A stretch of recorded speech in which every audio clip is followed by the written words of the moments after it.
Semana 18, contaminación ambiental. Bueno, entonces vamos a empezar con la, entre comillas, última clase de este ciclo. La próxima semana hay una semana de repaso. Se supone que van a programar el aula y los ejercicios son ah, similares a los que supuestamente deben de venir en el examen final. ¿Ya? Muy bien. Nos toca trabajar el tema de contaminación ambiental y también el tema de potabilización del agua. ¿Correcto? Entonces, si nosotros revisamos a nuestro alrededor y nos fijamos en el ambiente en el cual estamos viviendo, bueno, pues vamos a encontrar de hecho características que nos dicen que ese ambiente está contaminado, ¿no? No es la palabra sucio, ¿no? Pero por ahí tiende la palabra a ese término, ¿ya? Teniendo en cuenta que la definición de ambiente corresponde a todo aquello que nos rodea, ¿no? ¿Ya? Pues entonces se debe de entender perfectamente bien a lo que refiere medio ambiente, ¿no? ¿Ya? El lado izquierdo es una ilustración de un ambiente completamente natural, ¿sí? Ya mientras que el lado céntrico es un ambiente completamente urbano, moderno, como algunas personas dicen, ah, mira, me gustaría vivir ahí, así, en ese edificio, ¿no? Le digo particularmente a mí, ¿no? Un ambiente como el que está en la izquierda, por las implicaciones que tiene vivir en un ambiente urbano, netamente urbano o completamente urbano, ¿no? No tiene, no tiene qué cosa, esa esencia de lo que es vivir en libertad, ¿no? Un ambiente urbano estás atrapado, completamente atrapado, ¿no? No encarcelado, pero sí completamente atrapado, ¿no? Bueno, y el ambiente del lado derecho es un ambiente donde, se podría decir, estamos en la parte periférica de donde vivimos, ¿ya? Y se puede observar algunos lugares llamados campestres, ¿no? ¿Por qué? Porque acá hay una sequía y al lado derecho y al lado izquierdo pues hay plantas que se están cultivando o que son cultivadas por los propietarios de esas chacras, parcelas o como se llamen, ¿no? Ahora, nosotros voluntariamente, nada de involuntariamente, destruimos nuestro ambiente natural, ¿ya? El siguiente término es el término de ecosistemas, ¿correcto? En el término de ecosistemas, pues simplemente nosotros somos conscientes por estudios, ¿no?, de que es una integración, la interrelación es el término que normalmente se utiliza, ¿no?, entre el ambiente eh, biótico y el ambiente abiótico. Simplemente todo lo viviente se relaciona entre sí, ¿correcto?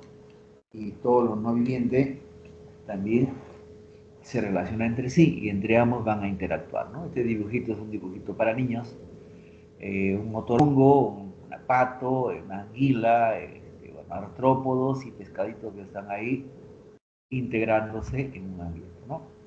Este dibujito ya es para un dibujito para niños de 5 años a menos, donde pues nos ponen luz, temperatura, agua, tierra, ¿no? Pero básicamente se marca por estos dibujitos, ¿no? Desde que tienen más de 15 años, en la vida van a estar pensando, ¿no? Aunque quizás es romántico, nostálgico, etcétera, etcétera, etcétera. Pero bueno, los profesores, algunos, pensaron que así estaba bonito y nada más, ¿no? ¿Ya? Tenemos acá una ampliación un poquito más real, quizás, y un ambiente que intenta comparar el ambiente natural, ¿ya?, con ambiente eh, entre comillas, artificial, más que nada generado por nosotros, ¿no? Vivimos en un lugar que es, le llaman algunos una selva de cemento, ¿ya? ¿Y qué hacemos? Bueno, pues, entre comillas, aprovechamos los fines de semana para descontaminarnos, ¿no? Pero no nos damos cuenta de que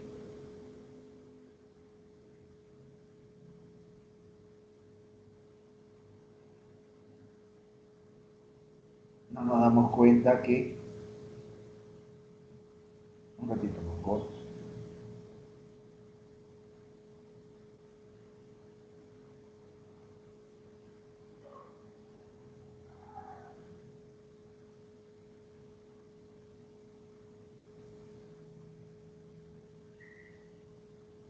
un tiempo, un cinquito.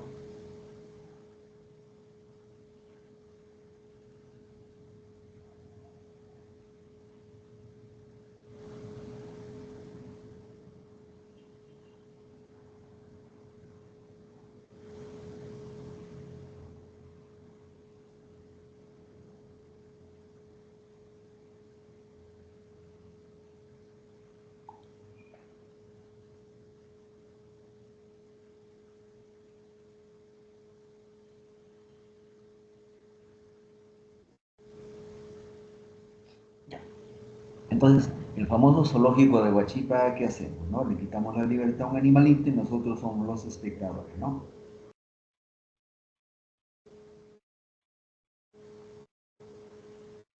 Ya, en fin, los animales en cautiverio son todo un problema para el criador y para la persona que mira, ¿no? ¿Ya? Entonces ahí hay todo un problema de tipo filosófico respecto a las ciudades. Pero bueno, dejemos eso ahí. El ambiente natural, ¿no? Es un arrecife de coral, correcto, son miles de años que están ahí adaptándose, unos pantanos, bueno, es un ambiente que está en pleno proceso de deterioro, ¿ya? Y bueno, pues, ¿qué se va a hacer, no? Vivimos en este ambiente artificial, la gran mayoría de nosotros, y muy pocos en un ambiente natural, ¿no? Bueno, luego está colocada la palabra ecología, término que ustedes conocen por su composición, ¿ya? Eh,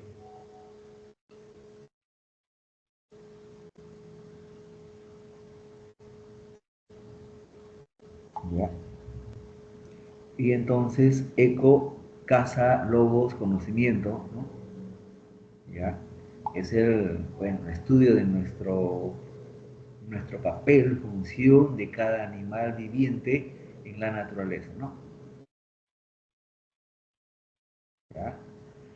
Muy bien, entonces tenemos acá la famosa fuente de energía verde. Esto está con la parte filosófica de que quemamos muchos combustibles, que estamos destruyendo nosotros al planeta, en fin, etcétera, etcétera, etcétera.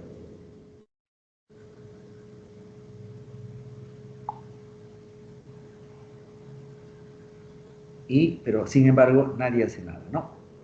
Todo el mundo compra su carrito, bien bacanes, se pasean con su carrito por acá y por allá, con el amiguito, con la amiguita, ¿no? Sin darse cuenta y sin hacer nada para colaborar con la conservación del planeta, ¿no? Finalmente, tanta concientización y nadie hace nada, ¿ya? Bueno, entonces, actualmente está esa corriente de ecoamigable, por ejemplo, ¿no? Pero no se cumple, solamente son palabras y nada más, ¿ya? Bueno, continuamos. Bien, vamos a la parte fea, a la parte que la química, en la cual la química colabora, ¿no? Hace fea algunas cosas que se va a hacer, pero que lamentablemente ninguno de nosotros hacemos nada por evitarlo, ¿ya? En forma absoluta. El lado izquierdo es la salida del desagüe de algún centro urbano hacia el mar, por supuesto. El segundo es el lugar donde los carros que recogen la basura a diario por sus casas van a un lugar lejano y ahí dejan la basura. Esta basura ahí está completamente apilada. Y bueno, el lado derecho es el prototipo de una empresa, ¿no? De la industria, de la famosa industria que que es como nuestra bandera de la sociedad, del progreso, en fin, etcétera, ¿no? Y que mucha gente cree que la vida, en realidad, la verdadera vida está en la ciudad y que estar en el campo es este, ser considerado menos, con lo cual están completamente equivocados, ¿no? Pero bueno, entonces Se denomina contaminación ambiental, ¿no? A esa ruptura del equilibrio generado por el planeta durante hace muchos miles de años y que nosotros los seres humanos con nuestra existencia estamos destruyendo. ¿Ya? ¿Sí? La contaminación ambiental genera el término contaminante, ¿no? O proviene del término contaminante. Y un contaminante es toda aquella sustancia, ¿no? ¿Ya? Un contaminante es toda aquella sustancia cuyos niveles exceden las concentraciones límites. Así se define un contaminante. ¿Ya? Cualquier sustancia cuya concentración excede los límites permitidos. ¿Correcto? ¿Y cuáles son los límites permitidos? Pues los límites permitidos son los límites para nosotros los seres humanos. ¿Ya? ¿Y qué pasa con los animales y las plantas? No son de nuestro interés. No nos importa. Simplemente todo gira en base a nosotros, ¿no? ¿Ya? Pero en fin, así están las cosas, así las han diseñado y bueno, pues así seguirán, ¿no? Ahora, los contaminantes tienen dos orígenes. Un origen es la naturaleza misma, porque la naturaleza es completamente inanimada, inerte, y simple y llanamente lo que hace la naturaleza es, ¿cuál sería? Seguir su normal, entre comillas, camino, ¿no? ¿Ya? Y el otro es la contaminación que nosotros, los seres humanos, producimos, ¿no? Por nuestra existencia. O sea, la actividad propia de la naturaleza, no puedo decir que la naturaleza, el planeta Tierra esté vivo, ¿no? Podría ser una mentira o una falacia, pero el planeta Tierra tiene actividad, ¿no? Los seres vivos sobre el planeta Tierra tienen su propia actividad, ¿no? Y como consecuencia de esa actividad se generan sustancias químicas, se generan productos biológicos, se generan productos X, ¿no? cuya presencia en cantidades por encima de lo que nosotros los humanos toleramos se denomina contaminación ambiental, ¿no? Entonces, por ejemplo, en la ilustración, nosotros no tenemos nada que hacer con un volcán y con su actividad volcánica, pero sí tenemos que ver con la ganadería, pero no con los seres que viven en el planeta, ¿no? Tenemos muchísimo que ver con el parque automotriz o automotor, ¿correcto? Autos, vehículos, aviones, en fin, etcétera, que simplemente emiten sustancias contaminantes sólidas, líquidas y gases hacia el medio ambiente, ¿correcto? Tenemos acá las fábricas, acá está la fábrica, esto de acá aparentemente es una central nuclear, ¿correcto? ¿Ya? Y bueno, para obtener nosotros ciertas comodidades, sacrificamos a la naturaleza y eso no nos importa en lo absoluto, ¿no? De la boca para afuera, sí. De la boca para adentro, no. Porque seguimos haciendo lo mismo, ¿ya? ¿Sí? También podríamos clasificar a los contaminantes o las fuentes de contaminación como móviles o difusas y como fijas, ¿correcto? Entonces, ¿quién va a mover un cerro, un volcán o una fábrica? Nadie. Pero cualquiera puede mover un avión, un camión, en fin, etcétera, que son aquellos que a través del escape, ¿no?, contaminan al menos el aire de manera inmediata, ¿no? Ahora, los contaminantes también se pueden clasificar según su naturaleza, ¿no? Puede ser biológica, sí. Virus y bacterias. Ahí tenemos nosotros virus, bacterias, esporas, hongos, etcétera. Todo aquello que sea vivo y que no sea humano, ¿no?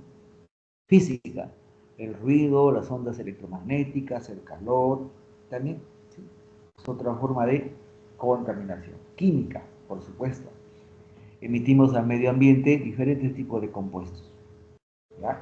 Y nuclear, bueno, mala suerte, ¿no? Alberto Einstein la regó todita al descubrir la energía nuclear, ¿correcto? Y bueno, pues los políticos le dieron la connotación de armas de guerra para sojuzgar a pueblos que quieren sojuzgar, ¿no? ¿Sí? Ahora, Los contaminantes se pueden clasificar de acuerdo a su origen, en primarios y en secundarios, ¿no? ¿Qué es un contaminante primario? Un contaminante primario es aquel que emerge de la fuente, sale de la fuente, en otras palabras. Y un contaminante secundario es aquel que resulta de una transformación en el mismo medio ambiente. ¿Ya? El primario es aquel que se emite desde la fuente. Y el secundario es aquel que, luego de una reacción química, genera aquello, ¿no?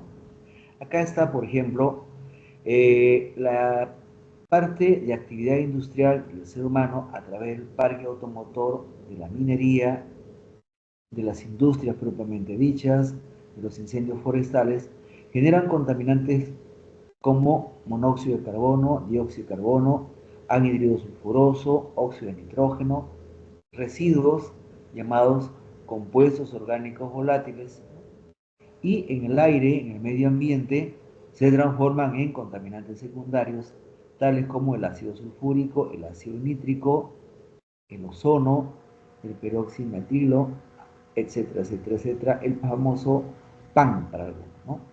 ¿Ya? Entonces, acá está. Esto ilustra la relación entre contaminante primario y contaminante secundario. El secundario es el producto, el primario es el origen. ¿Ya? Contaminante primario, aquel que emerge de la fuente; contaminante secundario, aquel que es producido luego de una reacción química. ¿Sí? Entonces, tenemos tres actividades naturales principales. El movimiento tectónico, el movimiento del planeta Tierra, el movimiento de las placas terrestres, etcétera, etcétera, etcétera. El movimiento de las masas de aire, ¿no? Los famosos vientos, huracanes, tormentas, etcétera, etcétera, etcétera, que van regulando y equilibrando el aire en el planeta Tierra. Y finalmente, eh,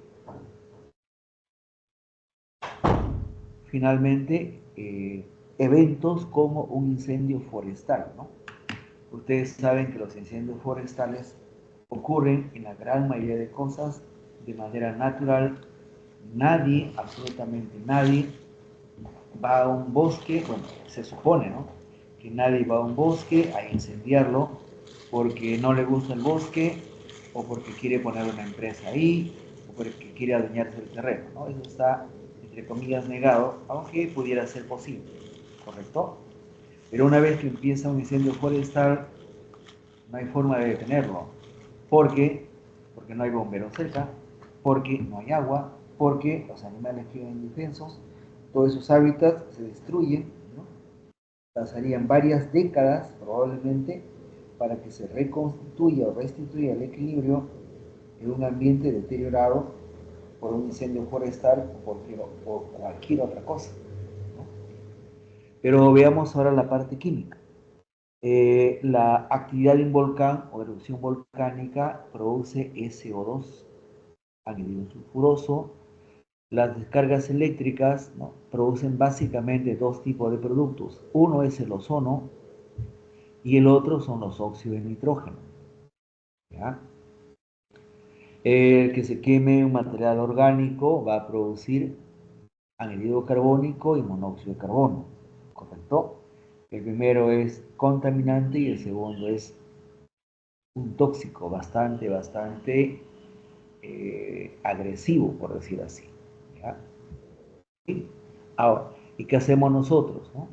Nosotros con nuestra actividad minera generamos algo parecido a lo que hace un volcán, ¿no?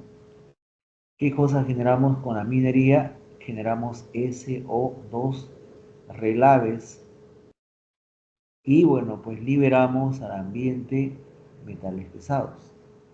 ¿Ya? Eso en primera instancia. Luego, a través de los vehículos motorizados, nosotros, los seres humanos, el tránsito, el transporte, en fin, etcétera, liberamos anhídrido carbónico, monóxido de carbono, óxido de nitrógeno y todo aquello que no se quema, que se va a llamar compuestos orgánicos volátiles, ¿no? ¿Ya? ¿Sí? pero no nos hemos quedado tranquilos, ¿no? Hemos tenido que buscar una fuerza destructiva en la ruptura del núcleo de un átomo, ¿no? Y eso de ahí lo hemos armado y hemos empilado en una bomba atómica, ¿no? Hemos disparado bombas atómicas sobre algunos países, entre comillas, indefenso, y no importa la población con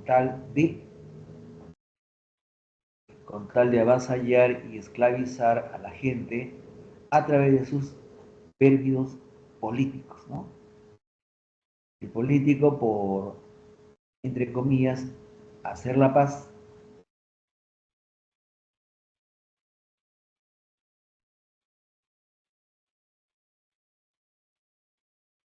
por hacer la paz, qué cosa no firmarán, ¿no? Qué cosa no entregarán o entre comillas regalarán y luego se presentan como buena gente, ¿no? Pero bueno, entonces miren, las sustancias que la naturaleza produce y las sustancias que nosotros producimos son bastante similares, bastante similares, ¿no? Entonces, en la naturaleza ocurren las muertes, correcto, a la derecha está un animalito muerto que ha caído en el curso de agua, ¿no? Y que tiene que descomponerse, entiéndase, en términos sencillos, fáciles, tiene que podrirse, ¿no? ¿Ya? Pero esa putrefacción genera contaminantes, pero son naturales, eso no importa, son contaminantes, ¿no? La actividad minera, ¿no? O cuando pasa el agua, por ejemplo, el agua pasa por el interior, dentro de la roca, de un cerro, emerge de un lado, ¿qué sustancia no estará arrastrando? No lo sabemos, ¿no? A menos que hayamos hecho un análisis, ¿correcto? Entonces, las aguas naturales contienen minerales disueltos. Claro que la cantidad es pequeñísima, ¿sí? Pero dentro del concepto de contaminación, pues son sustancias contaminantes, en este caso del agua. ¿Ya? Ni qué decirlo, ¿no? ¿Dónde botamos la basura? Algo muy sencillo, nada más. ¿Cómo eliminamos el popó? ¿No? El popó lo eliminamos a través del water, el sistema de desagües, etc. ¿A dónde va?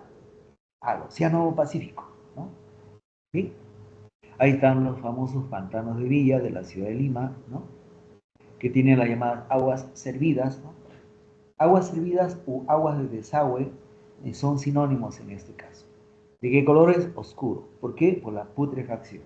¿Qué olor tiene? Un olor bastante nauseabundo. ¿Por qué? Por la putrefacción, ¿no? Y dentro de este material, dentro de esta agua, hay microorganismos como las bacterias que sí resisten este ambiente. Nosotros no lo resistimos, ¿no? Entonces las bacterias están presentes ahí. Un caso mucho más puntual de los seres humanos, ¿no? Los derrames de petróleo, ¿sí? Nosotros requerimos petróleo, se dice, para cocinar, para transportarnos, etcétera, etcétera. Se ha hecho una necesidad, ¿no? 100 años atrás, la gente se transportaba caminando, en burro, en caballo, o lo que se llama a lomo de bestia. Ahora no. Ahora la gente quiere, ahora la gente quiere que los lleven en taxi, en buen taxi por si acaso, no quiere ir en colectivo, tampoco quiere ir en tren, ese tipo de cosas, ¿no?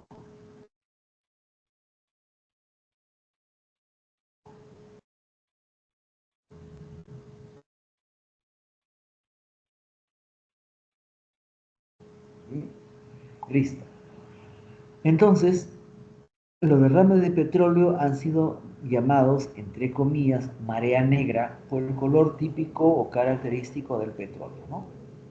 ¿Qué cosa causa el deterioro de ese ambiente acuático por varias décadas? Bueno, fuera una hora, una semana, un mes, no. El deterioro es por varias décadas, ¿correcto? ¿Ya?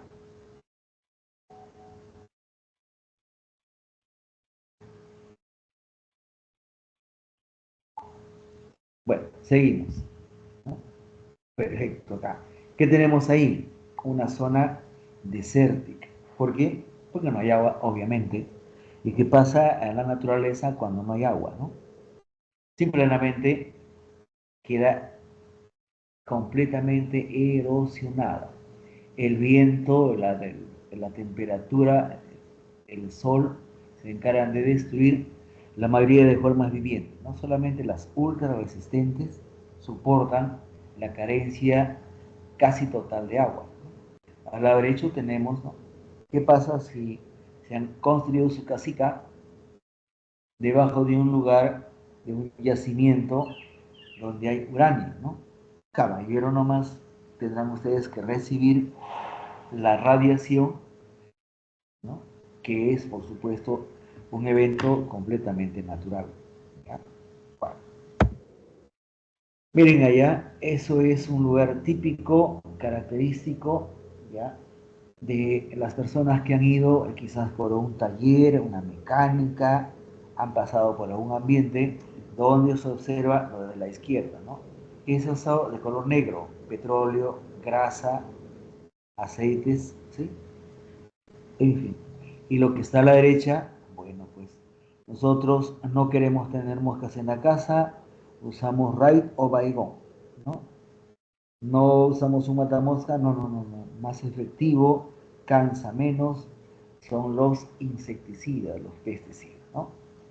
Como son sustancias que tienen que causar la muerte a un ser viviente, así sea un miserable insecto, también van a causarnos daños a nosotros, porque nuestras estructuras son similares, no iguales a las de un insecto. Por lo tanto, hay un intento de correlacionar con la famosa aparición de enfermedades cancerígenas. ¿Bien?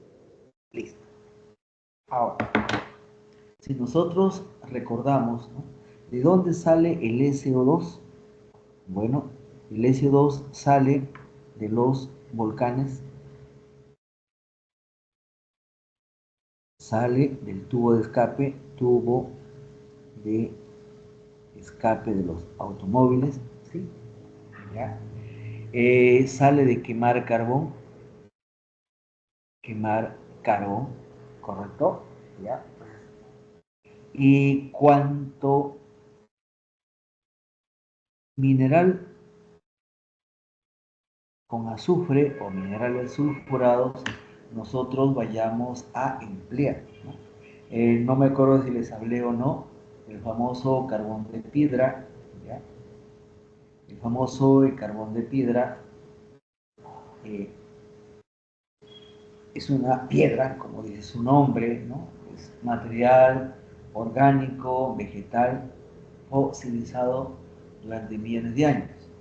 ¿Qué es lo que contiene? Aparte de carbono e hidrógeno, que son los materiales que van a hacer la función de combustible, tienen azufre. Cuando el azufre se expone al oxígeno del aire, simple y llanamente genera SO2. ¿Qué genera el SO2 en nosotros? Afecciones respiratorias. Acá está, esta personita tiene un problema respiratorio. Probablemente sea una alergia, probablemente sea asma. Pero ¿quién lo genera? Lo genera respirar el SO2 del aire, ¿correcto? Ahora, pero este SO2 es un anhidrido. Y ustedes recuerdan perfectamente bien la teoría que dice anhidrido más agua forma ácido oxácido, ¿no? Anhidrido más agua, ácido oxácido. Sí, sí, sí. Esos ácidos oxácidos se encuentran disueltos acá, en la famosa lluvia ácida. Entonces, el anhídrido sulfuroso, el SO2, que se emite, ¿no? De un volcán, de un tubo de escape, de una empresa minera, de quemar carbón, etcétera, en el aire, reacciona con el oxígeno del aire, ¿ya? Y genera pues, un ácido muy conocido por nosotros, llamado ácido sulfúrico, ¿ya? Y ese ácido sulfúrico producido dentro de nuestras vías respiratorias nos va a generar una sensibilización a la cual nosotros llamamos alergia respiratoria, ¿no? ¿Bien? Acá tenemos la lluvia ácida como fenómeno de qué? A ver, no puedo decir yo que la lluvia ácida sea un fenómeno de origen antropogénico. No. ¿Por qué? Porque los gases anhídrido sulfuroso y NO están desde hace miles de años en el planeta Tierra. Y nosotros no tenemos más de 50.000 años en el planeta Tierra. ¿Ya? La especie humana, por supuesto. ¿No? Estos gases, estos anhídridos, reaccionan con el agua tal cual se muestra en esta ecuación. Acá hay una ecuación química. Y en esta otra ecuación, ¿ya? Bien, para formar el ácido nítrico. Por favor, yo espero que ustedes ya se sepan la fórmula del ácido nítrico y la fórmula del ácido sulfúrico. Tienen que saberlo al revés y al derecho, ¿ya? Es como si ustedes vieran las iniciales de su nombre, ¿no? ¿Ya? Son cosas que para ustedes, entre comillas, son importantes y vitales. Bueno, un centro metalúrgico, una central termoeléctrica o el horno de una empresa minera van a liberar SO2. El tubo de escape, ¿no?, de un vehículo motorizado libera principalmente NOx, ¿no? Miren abajo.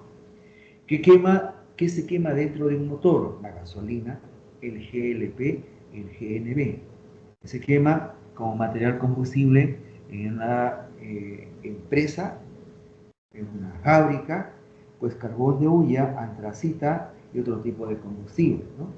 Y entonces van a producir ácido nítrico y ácido sulfúrico, los cuales caerán con la llamada lluvia ácida.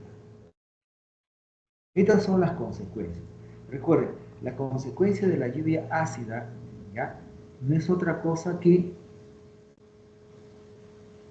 la consecuencia de un ácido, ¿no? Pregunta, ¿qué le pasa a la carne de pescado cuando ustedes le echan el ácido cítrico? ¿Quién me contesta? Rapidito, rapidito, a ver si saben comer. Se cocina. Se cocina. Así es. Ese se cocina se llama coagulación de proteínas, ¿ya? Técnicamente eso es coagulación de proteína. Y eso, carne de pescado con jugo de limón, nosotros le llamamos ceviche. ¿Ya? ¿Qué cosa es el ceviche? El ceviche es la proteína de la carne de pescado coagulada, ¿no?, semi-digerida, y que nosotros hemos aprendido a comer o a consumir. ¿Ya? Muy bien, pero si ese ácido que está ahí, el hidrógeno positivo, cae sobre el suelo, pues va a bajar el pH, ¿no? Al bajar el pH, simple y llanamente va a impedir que las semillas puedan brotar, germinar, etcétera. Que las plantitas, cuando le cae ácido en la hoja, se mueren. ¿Qué le pasa si le cae a un lago donde hay pescaditos? Bueno, los pescaditos se convierten en pescaditos muertos, ¿no? Porque es como si los quemaran, si nos cayera a nosotros ácido. Nos vamos a, entre comillas, cocinar, ¿no? ¿Qué le pasa a un monumento? Miren, esto era la carita, se dice que era la carita hace algunas décadas, y esto es lo que queda, ¿no? ¿Cómo salió? Pues hay una reacción que ustedes, bueno, que en química se sabe, de que un carbonato, cuando cae ácido a un carbonato, se convierte en CO2 y se convierte en agua, ¿no? ¿Qué significa eso? La destrucción del monumento pétreo, ¿no? ¿Qué le pasa a la cadena, que es hierro, cuando le cae encima un ácido? Pues la ecuación química dice que el hierro, que es sólido, le cae un ácido y se convierte en hierro disuelto en agua. ¿Listo? O sea, el hierro se corroe, el hierro se debilita, el hierro desaparece. ¿Correcto? ¿Ya? Hasta ahí. Profesor, disculpe, Sí, dime. me da curiosidad, ahí debajo de esas estatuas dice deterioro de monumentos que, y no se lee lo Pétreo, de abajo por la pétreo, barrita. pétreo. O sea, finalmente ese mármol es una piedra. Finalmente. ¿Ya? esos monumentos arquitectónicos que Miguel Ángel, no sé si Da Vinci fue o no fue escultor, pero montones de escultores que han habitado el planeta Tierra han hecho obras de arte, pero con carbonato de calcio. ¿Ya? Y el carbonato de calcio, como cualquier otro carbonato, es sensible a el ácido, se deshace. ¿Ya? ¿Puedo avanzar? Sí, avanzo entonces. Muy bien, pasamos a Pero otro ¿qué punto. decía ahí abajo, profesor? Ya, buen punto. A ver, espérate, déjame salir de acá.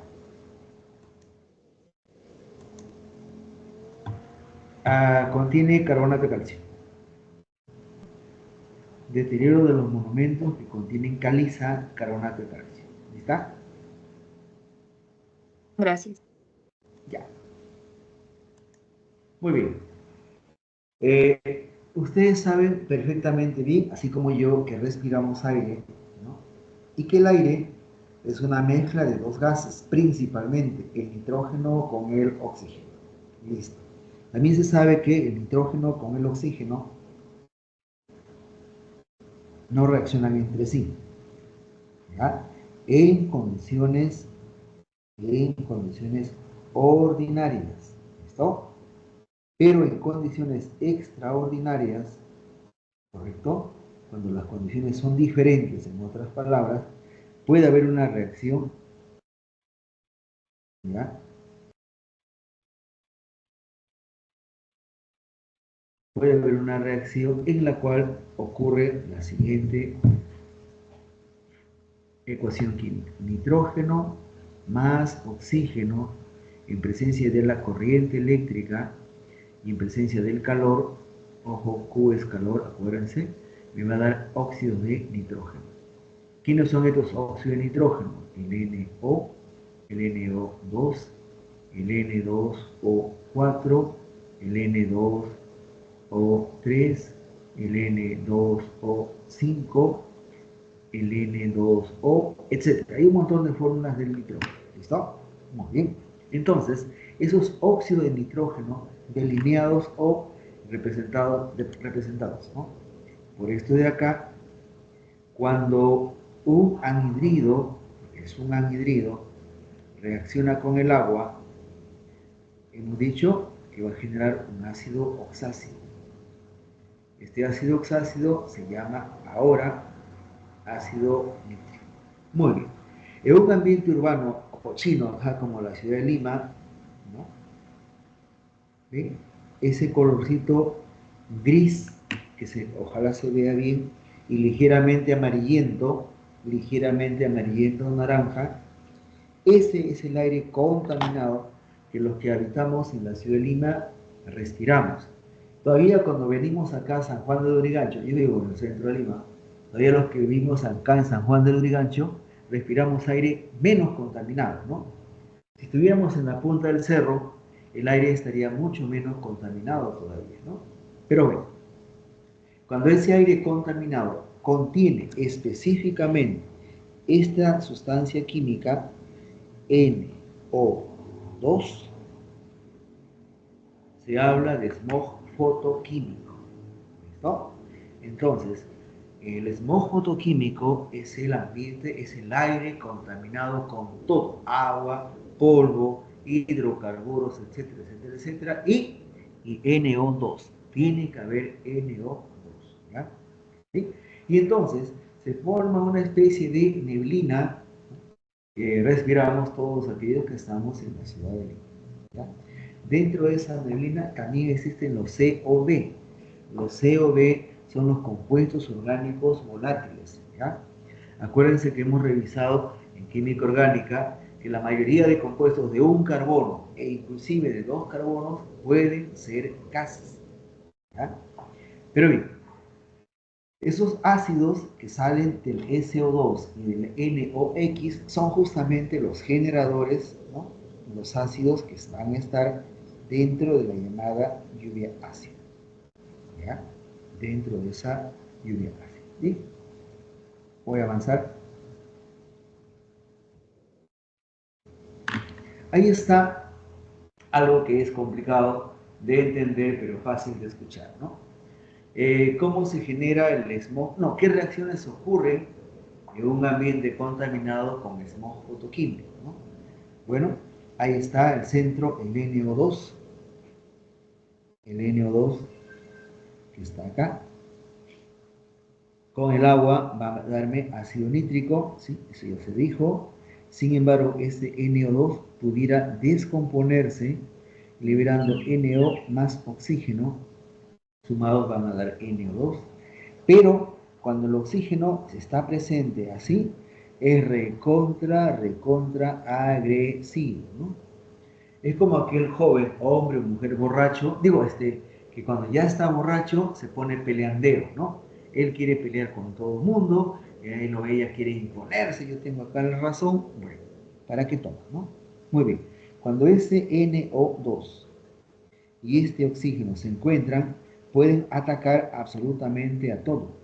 En este caso atacan a los hidrocarburos que están en el aire, ¿no? Y van a generar todo tipo de compuestos, entre ellos el famoso PAN, ¿no? Ya, nitrato de peroxiácido, ese es el famoso PAN, que es una sustancia también muy agresiva, pero además pueden generar sustancias agresivas o más agresivas que el PAN, como el formol.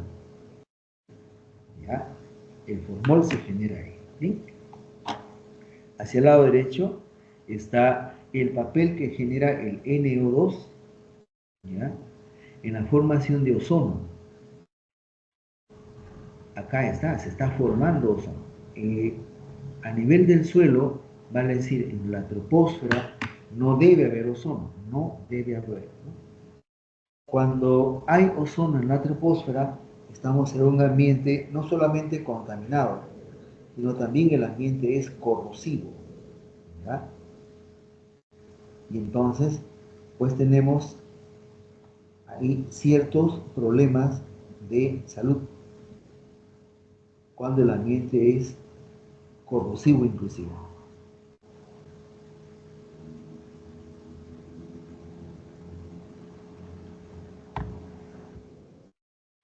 Seguimos. Viene ahora otro gas contaminante. En este caso, el monóxido de carbono. ¿Sí? ¿Alguna pregunta respecto a los óxidos de nitrógeno?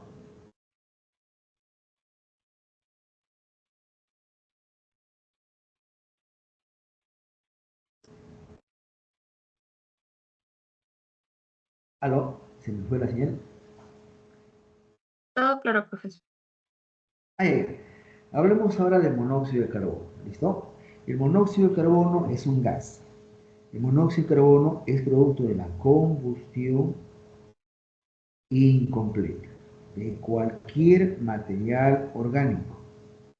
¿Listo? Si ustedes queman madera, si ustedes queman carbón, leña, si ustedes queman un cadáver, ¿no? Pero y hay poco oxígeno, entonces hablamos de una combustión incompleta, ¿correcto? En esa combustión incompleta se va a formar monóxido de carbono, ¿correcto? Muy bien. ¿Y cuál es el problema?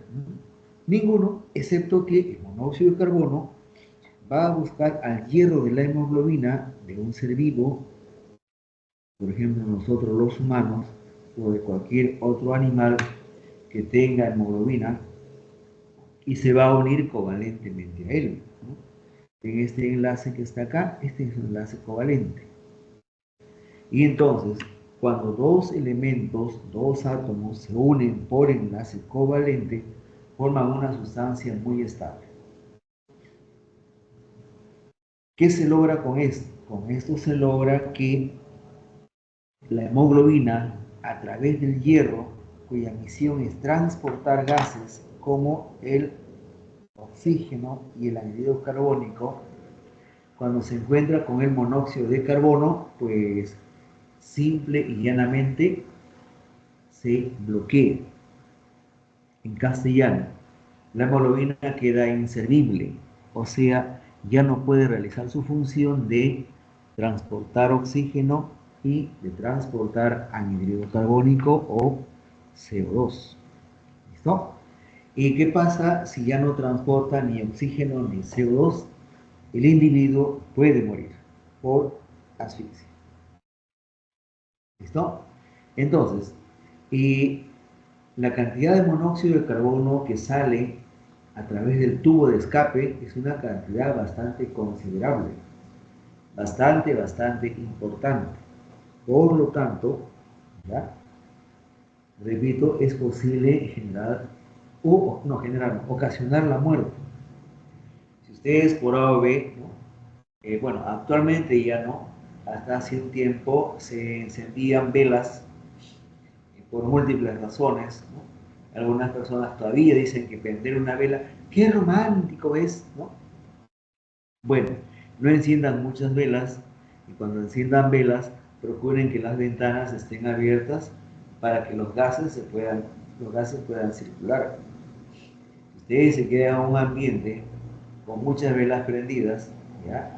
Y luego no hay ventilación, pudieran quedarse dormiditos para siempre, ¿eh? Tengan mucho cuidado, ¿ya? Entonces, recapitulando, el monóxido de carbono es un gas, ¿sí?, procedente de la combustión incompleta de cualquier combustible, fósil o no fósil, sí, que puede causar la muerte a un individuo porque se forma una sustancia que recibe el nombre de carboxihemoglobina, ¿ya?, y que no permite el intercambio de gases. ¿Correcto? A ver, voy a avanzar.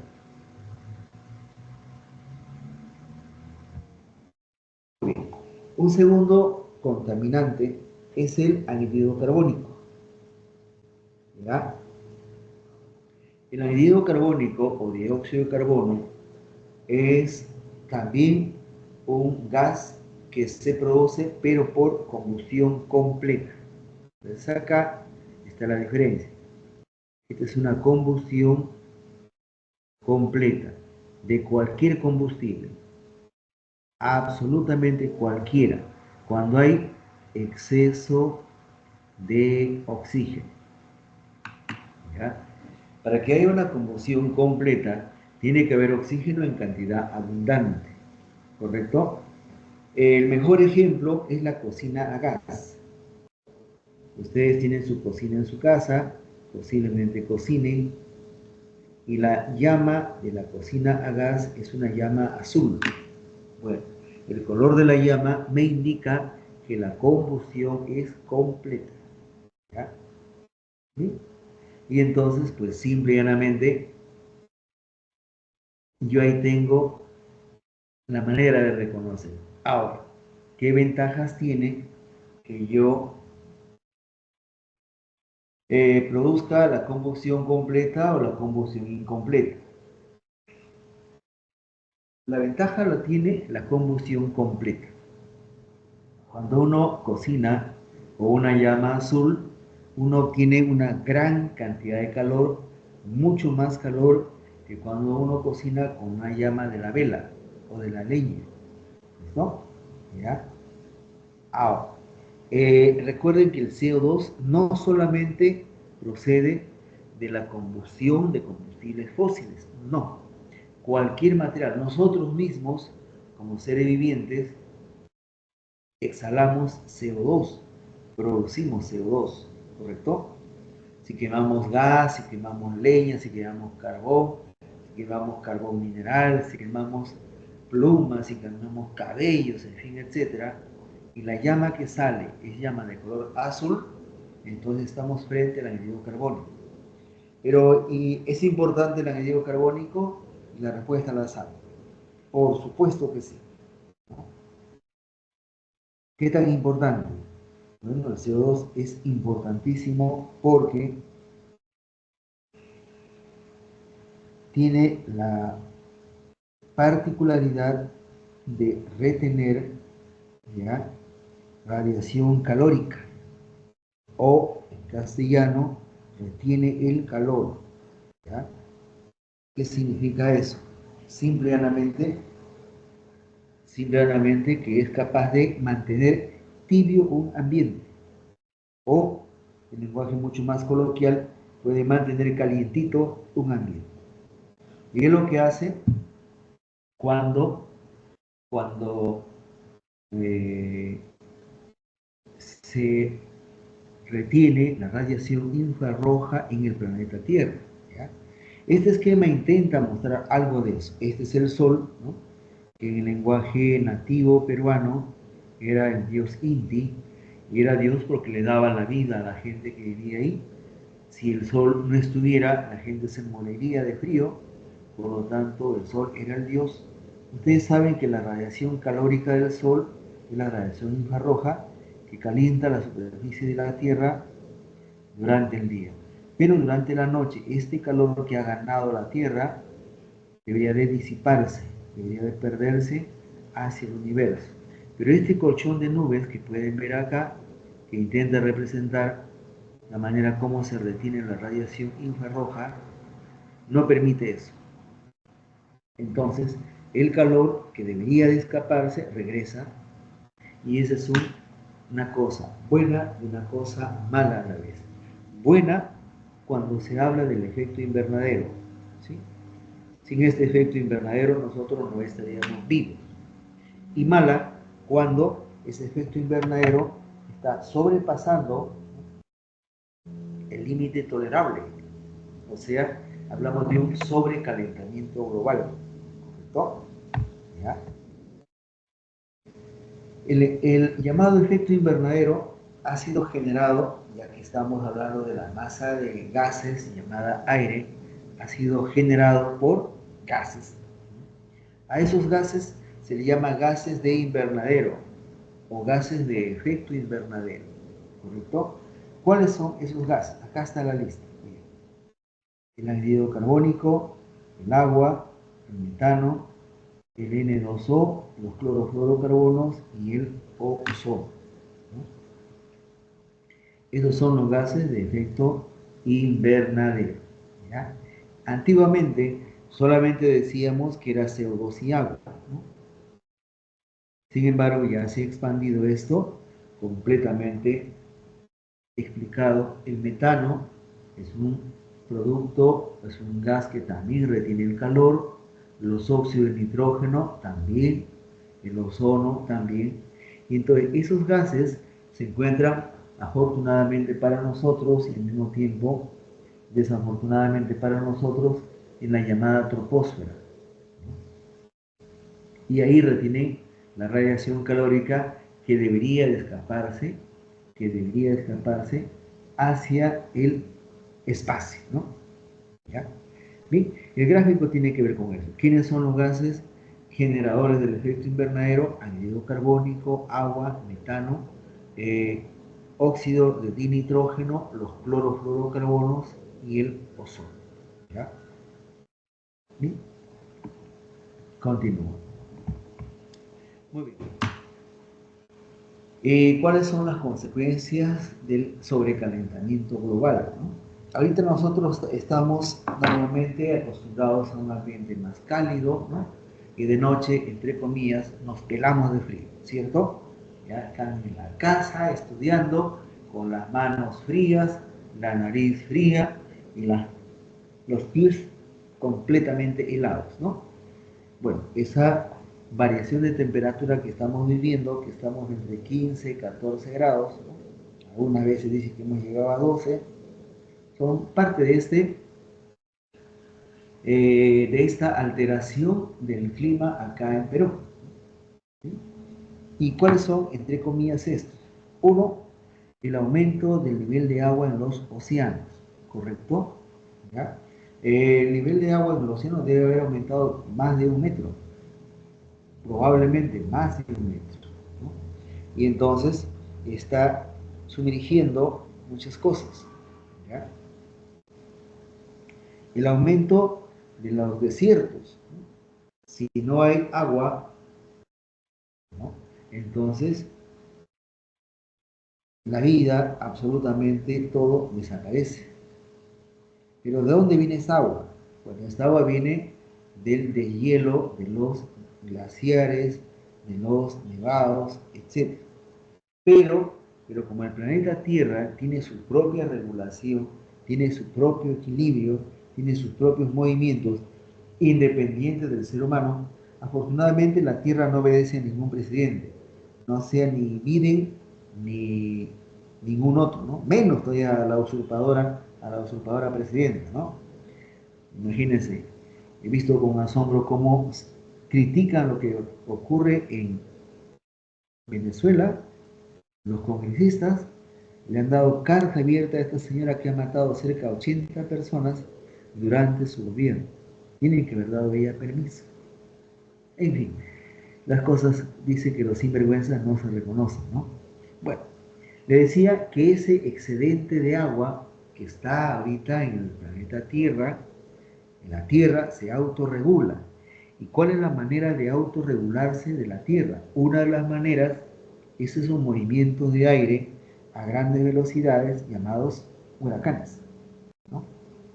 Esos fenómenos a los cuales nosotros llamamos tempestades, ¿correcto? Y cada vez más violentas.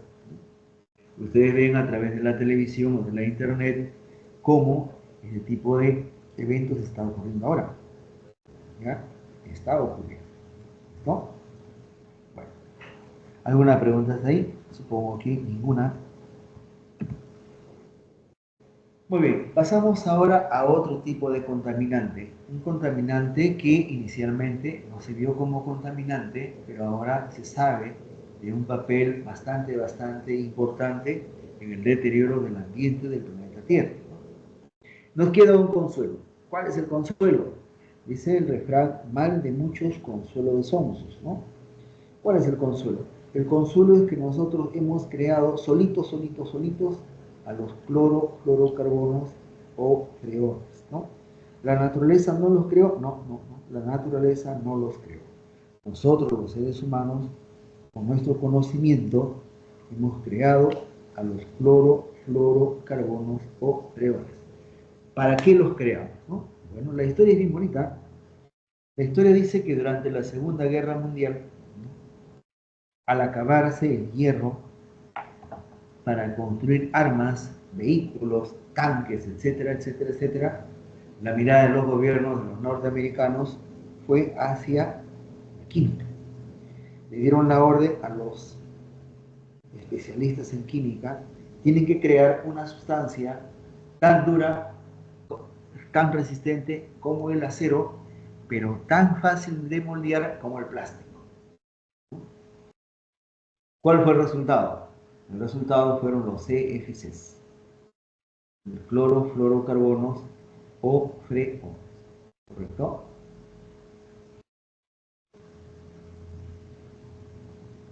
Muy bien. ¿Para qué se usó? Inicialmente se utilizó, repito, como material para generar determinado tipo de estructuras, pero posteriormente se vio que estos clorofluorocarbonos eran volátiles y la volatilidad es un requisito muy deseado a nivel industrial. Como estos freones eran volátiles, se dio la posibilidad de utilizarles como propelentes. Esto que he marcado es un spray, ¿no? Aerosol, ¿bien?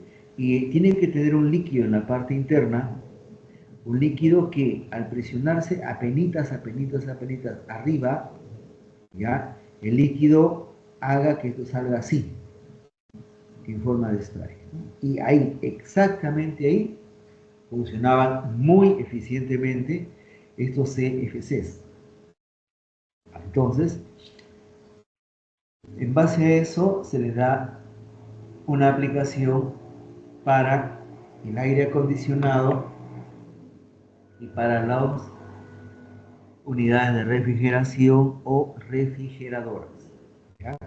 Por eso que dice acá, proceden de las latas de aerosoles, ¿ya? Proceden del aire acondicionado, ¿sí? ¿Ya? ¿Sí? Pero muchas veces a los científicos o en base a la tecnología, mayor tecnología o menor tecnología, hay cosas que no se hacen, ¿no? Pero bueno, antes de eso, el Sol, ¿no?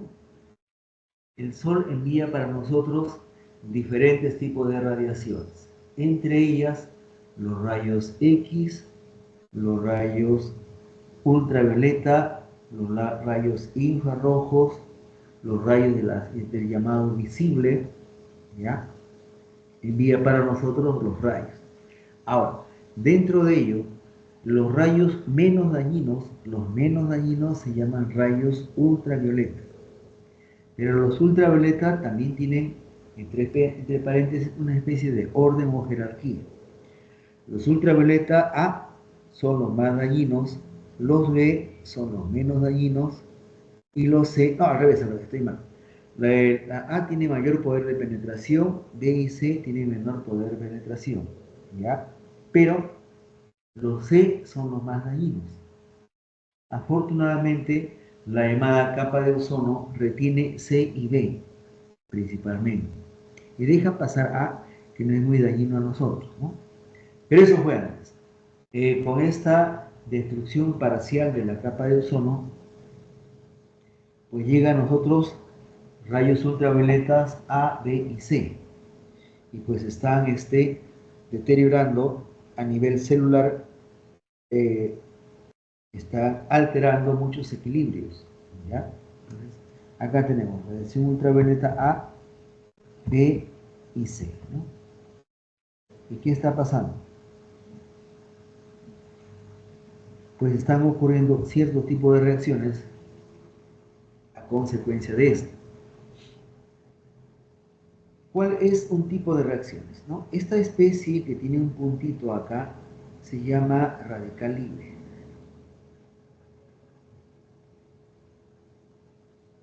¿Sí? Un radical libre es una especie química muy agresiva, ¿ya?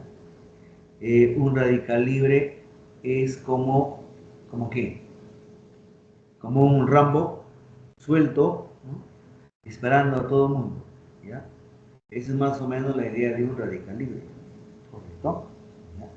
Y entonces, los clorofluorocarbonos son moléculas que cuando se exponen a la luz ultravioleta en la estratosfera, el enlace covalente carbono-cloro se rompe, ¿ya? Y entonces esta molécula queda convertida en un radical libre. Ese radical libre cloro,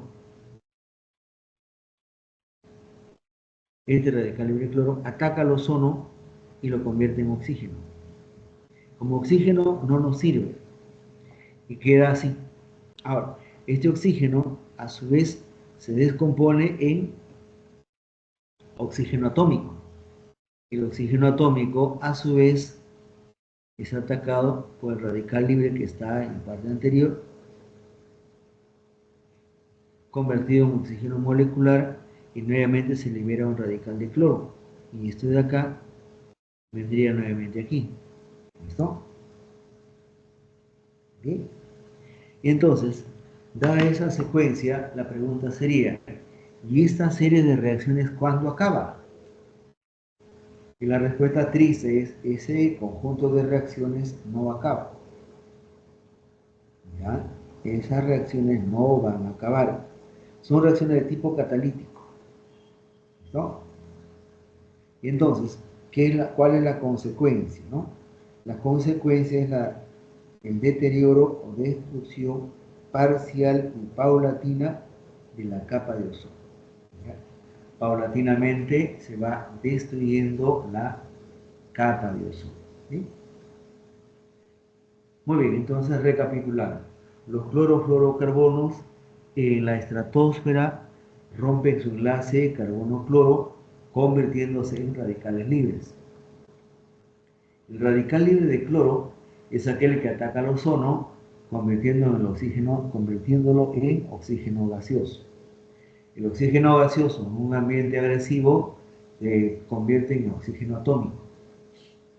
El radical libre de cloro o el óxido de cloro radical vuelve a atacar y la reacción se hace en cadena secuencial, ¿ya?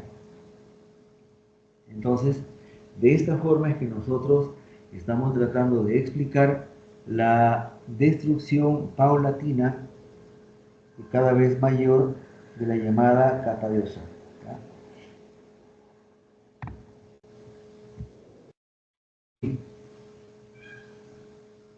Hay que recordar que el ozono es oxígeno, ¿ya? Entonces acá hay una cosita que ustedes tienen que recordar. El ozono es oxígeno. El oxígeno es un gas que está con un valor Z de 8, ¿no? Pero que tiene un papel muy importante. El oxígeno es un gas corrosivo. ¿Qué significa corrosivo? Que lesiona, deteriora a los sistemas biológicos, pero al mismo tiempo deteriora a sistemas inorgánicos, ¿ya? Entonces, el esquema intenta mostrar el hombro de una señorita, ¿no? Aparentemente es una señorita, y están tratando de reconocer ciertas manchas que están a nivel de la piel, ¿correcto? Que probablemente pueda llamarse cáncer a la piel. ¿Sí? En el lado derecho se puede ver una persona cuyos dos ojos, uno de ellos está lesionado, el del lado izquierdo, y el otro está aparentemente normal, ¿no? ¿Por qué? Porque probablemente haya caído, o el ojo izquierdo haya tenido mayor contacto con ozono, ¿no? ¿Ya? Ahora, si bien es cierto, los animales requerimos ozono para nuestras funciones biológicas o bioquímicas, mucho oxígeno nos mata, ¿no? ¿Ya? Mucho oxígeno nos va a matar o nos va a deteriorar. Pero no solamente a nosotros, deteriora absolutamente a todo, ¿ya? Todo ser viviente puede ser destruido, deteriorado o corroído por el ozono, ¿ya? Bien, avanzo. Muy bien, pero no son los únicos contaminantes. Contaminantes hay varios, muchos, ¿no? Y entonces, pues, veamos acá otro tipo de contaminantes. Nosotros somos personas limpias y lavamos nuestra ropa. No solamente lavamos nuestra ropa, también lavamos nuestros platos, utensilios de cocina, muebles, etcétera, etcétera, etcétera. ¿Y qué tipo de sustancias tienen la capacidad de sacar la mugre? Y la palabra es los detergentes, los jabones, en líneas generales, los tensoactivos, ¿ya? Muy bien, los detergentes comunes y corrientes contienen en su composición química cierto tipo de sustancias llamadas fosfatos.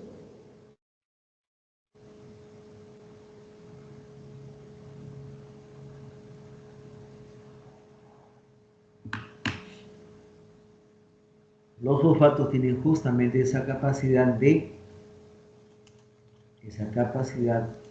de adherirse a la mugre, ¿no? Y adherirse al agua a la vez. O sea, eso se le llama emulsificante.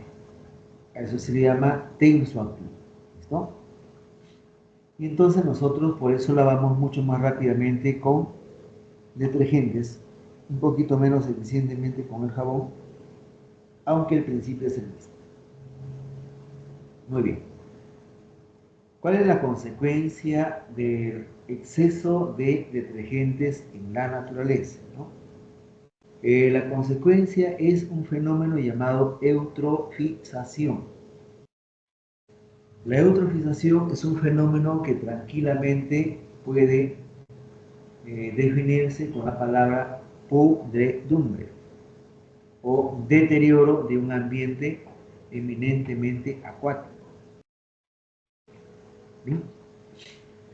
¿Cómo se han generado los pantanos? ¿No? ¿Cómo se han generado las ciénagas, los pantanos que existen en todas partes del mundo? Y la respuesta es por deterioro de esa parte del mundo. ¿Ya? Hay un esquema que se muestra que dice eutrofización natural y eutrofización antropogénica, ¿no? Nosotros sabemos que hay un equilibrio en el ambiente acuático entre la luz que ingresa, el oxígeno disuelto y la cantidad de alimento que disponen los diversos seres vivos, ¿no? Ahora, sabemos que el agua tiene que ser transparente, para que así los rayos del sol o la luz puedan llegar a los diferentes organismos o seres vivos que están en un ambiente marino o acuático.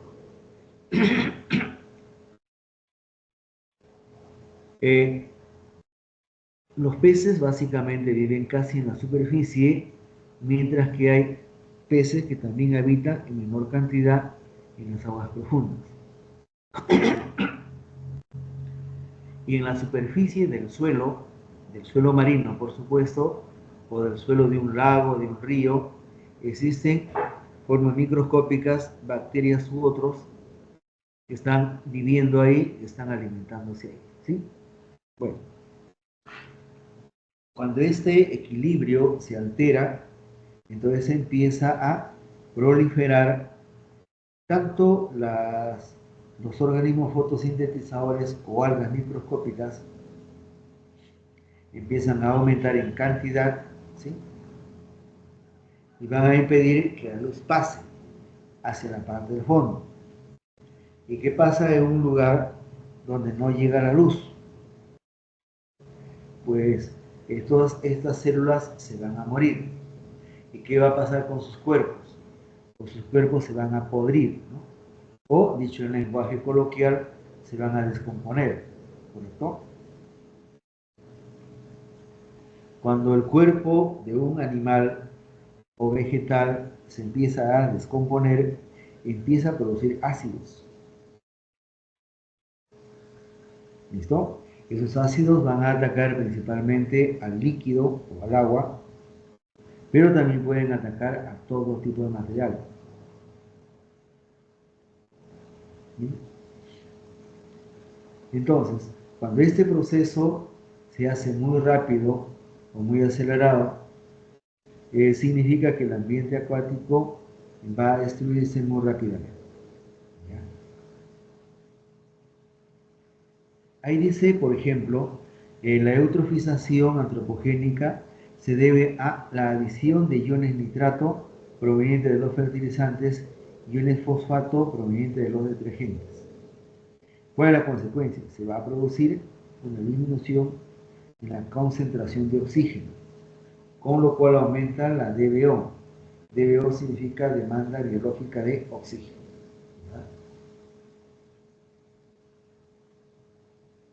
¿Bien? Entonces, ¿qué significa esto? Que lo que fue alguna vez un ambiente acuático bonito, ¿no? Pues simplemente se ha convertido en un pantano o una ciénaga, ¿ya? Donde algunos seres vivientes ya no pueden habitar ya.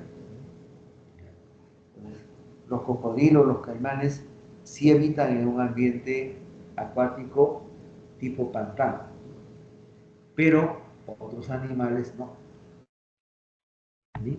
Pues la eutrofización es la descomposición de un ambiente acuático donde el movimiento de agua es muy lento, ¿ya? Por acción de la putrefacción de los restos de los seres vivientes que habitaron en ese ambiente. Ahora, si vamos a hablar de agua, tenemos que hablar del agua potable, ¿no? Pero también vamos a hablar del agua contaminada, ¿no? ¿Sí? Nosotros con nuestra actividad doméstica, nosotros generamos o producimos aguas negras o aguas hervidas, en las cuales encontramos gran cantidad de bacterias, parásitos, virus, etcétera, sustancias químicas, ¿sí? Entre ellos, entre las bacterias, virus que van a causar hepatitis, bacterias que van a causar el cólera, la tifoidea, etcétera, ¿no? En el agua también nosotros podemos encontrar, ¿no?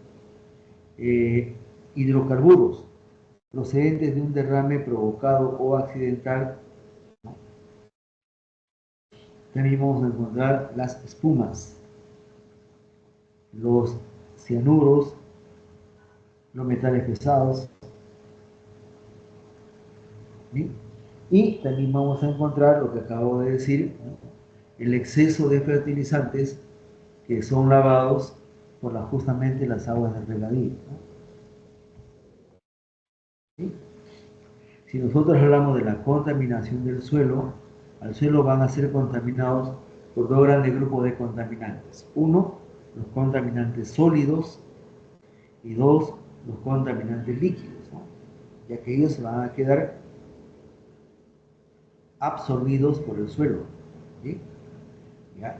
Pero también va a ser contaminado, aunque de una manera mucho más escasa o mucho menor, por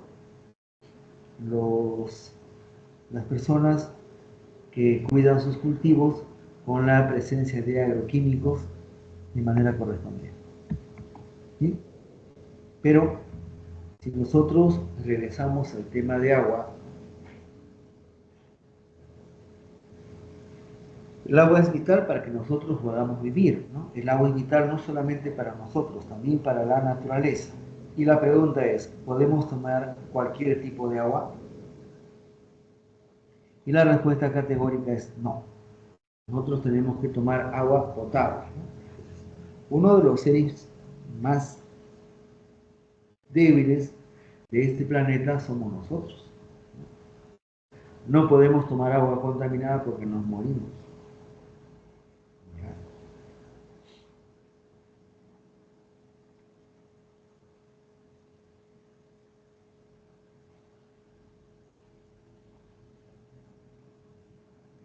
¿Sí? Y entonces, pues, ¿qué hacemos? Vamos a tratar al agua, ¿no? Para que el agua sea o venga apta para consumo humano, ¿no? Muy bien, ¿qué es el agua potable? El agua potable o agua para consumo humano es aquella agua que tiene tres características principales. La primera, incolora e inodora. Esa es la primera característica. La segunda, debe contener ciertos iones disueltos. Ojo, debe contener ciertos iones disueltos. Y la tercera y última es la que dice que tiene que estar libre de microorganismos patógenos, ¿ya? Esas tres condiciones tiene que tener el agua. ¿Listo? La última es tan importante como la primera y la segunda. Pero bien, ¿y cómo es que en la ciudad de Lima nosotros obtenemos agua potable, ¿no? Mejor dicho, nosotros no. La empresa llamada Sedapal. ¿Cómo es que obtiene agua potable? Y bueno, pues sabemos que el agua potable que se entrega a los habitantes de la ciudad de Lima proviene del río Rima, ¿no? Su río tutelar, ¿correcto? No viene del río Chillón, tampoco viene del río, creo que se llama río Mala, ¿no? Algo así, ¿ya? No, el agua potable viene del río Rima. Entonces, en las alturas de la Sierra Central, ¿no? Cerca a Ticlio, pues empieza la acumulación gradual de las aguas provenientes del deshielo y que luego forman el famoso río Rima, ¿no? Muy bien. Las aguas bajan desde las alturas y más o menos acá a la altura de Ate, Santa Anita, a esa altura está la llamada atarjea. En la atarjea lo primero que se hace es desviar el agua y represarla, ¿no? Represarla significa colocarlo en una especie de piscinas.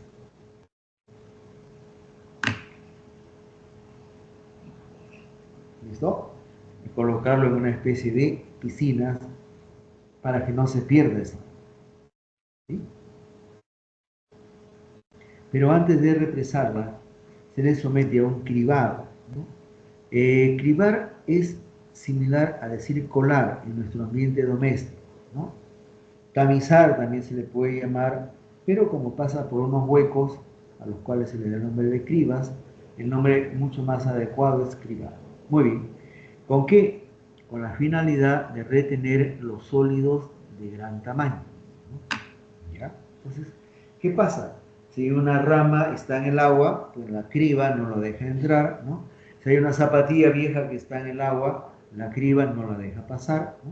Y listo, sacamos todo ese material sólido grande, entre comillas, toda la basura que está en el agua del río Rímac. Muy bien. Después de eso, el agua es llevada a una tercera etapa. Entonces, esta vendría a ser la primera, esta vendría a ser la segunda, esta vendría a ser la tercera etapa. La tercera etapa es dejar que el agua esté en reposo varios días. ¿Para qué? Cuando el agua está en reposo, entonces toda esa arena, todas esas piedritas se van a sedimentar. Sedimentar. ¿No? Se van a asentar, mejor dicho. Es el otro nombre de decir, se van a asentar, ¿no? Y entonces, ¿qué queda ahí? Ahí queda arena, queda polvillo, en fin, etcétera, etcétera, etcétera. Y luego de eso se ingresa a una cuarta etapa de echarle cloro. Cuarta etapa se le agrega cloro. En castellano, entendible, posiblemente se entienda, se le echa lejía. ¿Ya? ¿Bien? ¿Para qué? Para matar todo tipo de bichos, ¿no? Bueno, ya, mejor, corrijo el lenguaje. Para matar, eliminar, mejor, mucho más bonito, eliminar microorganismos. Ya está, queda mucho más diplomático, ¿cierto? En vez de decir matar bichos, eliminar microorganismos. ¿Ya? Bien, entonces, esa agua que ya ha sido tratada con cloro para erradicar todo tipo de formas vivientes, luego nuevamente se embalsa, nuevamente se almacena. Embalsar es igual que decir almacenar, ¿sí? Se embalsa, ¿ya? Muy bien, luego de eso, el agua está turbia, acá. Esta agua, el agua que está acá, tiene una turbidez muy, muy ligera, pero es agua turbia. De acuerdo a los parámetros que nosotros manejamos, ninguno de nosotros se atreve a usar agua turbia. ¿Listo? Nosotros usamos agua completamente transparente y cristalina. Bueno, ¿y cómo le quitamos la turbidez? La turbidez le quitamos con un coagulante. ¿Listo? Los coagulantes normalmente son sulfatos, sulfato de aluminio, sulfato ferroso, sulfato de aluminio y potasio, son los coagulantes. ¿Para qué sirve un coagulante? Un coagulante sirve para atrapar material particulado. O sea, ese polvillo que parece cuando una persona sacude una alfombra, pero en el agua, por supuesto, ese polvillo que va a demorar días o semanas en sedimentar, cuando le agregan un coagulante, el coagulante los atrapa. Y al atraparlos, simplemente aumenta su tamaño, aumenta su peso y solitos se van a sedimentar. ¿Sí? Entonces, luego de que se agrega el coagulante, ¿no?, se le deja en reposo para que ocurra la decantación y posteriormente se pueda filtrar. Entonces, ya se decantó, ya se sacó todo material particulado, ¿no? Y como en ese interín puede haberse contaminado, nuevamente se le desinfecta, nuevamente se le echa cloro, acá está, cloro, lejía, hipoclorito es. ¿Ya? Muy bien, entonces fíjense, el agua ya fue decantada, ya fue filtrada y para asegurarnos, ¿no?, se le echa lejía. Con eso uno se asegura de que no tenga ningún microorganismo patógeno. ¿Bien? Luego el agua se almacena, ya es agua potable, y finalmente, mediante esa red de tuberías, se distribuye a toda la ciudad de Lima. ¿No? Se va a distribuir a toda la ciudad de Lima. Y con eso nosotros tenemos agua potable en los caños de las casas donde vivimos, que nosotros podríamos tomar, ¿no?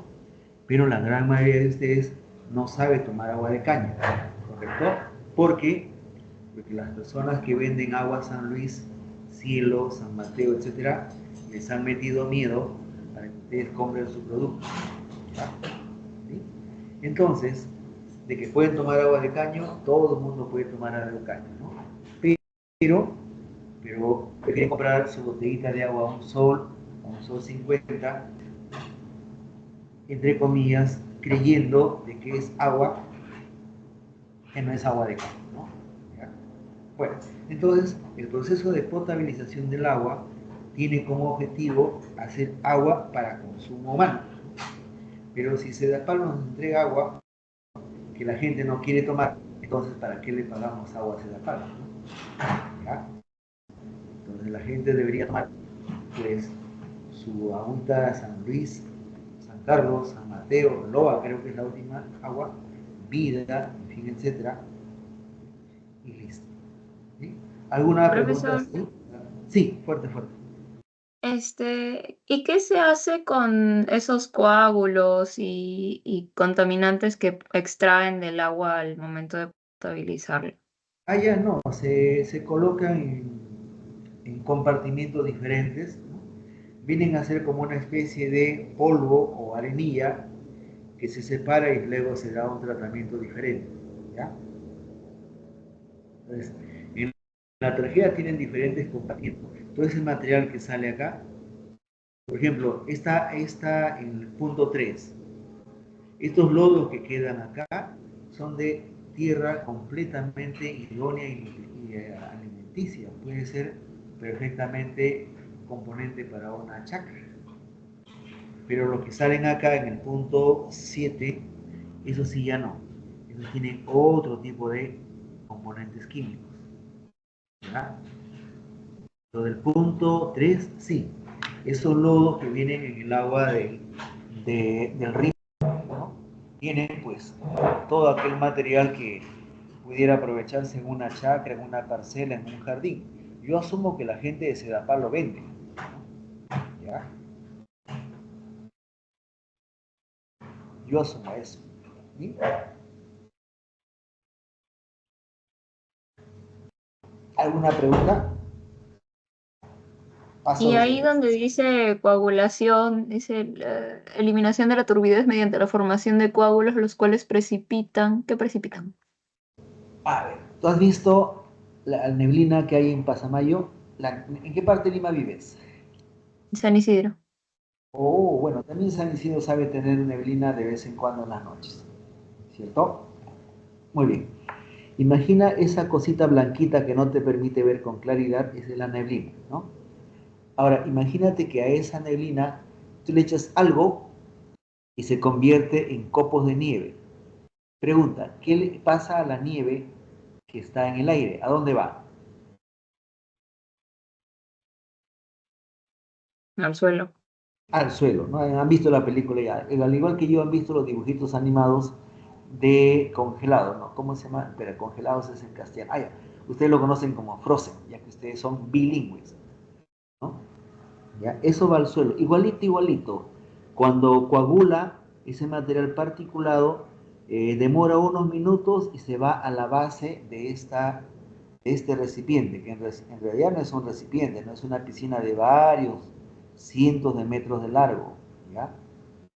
Ahí se deposita, se saca el agua por esta tubería y esto de acá luego se saca con una pala mecánica y se bota, ¿no? Bueno, se bota no se coloca en otro compartimiento, ¿ya? Entonces, todo esto de acá tiene como intención sacar agua, sí, obtener agua, pero las sustancias que quedan acá como consecuencia de ese tratamiento de agua se colocan en otro ambiente, que tiene otra disposición, ¿ya?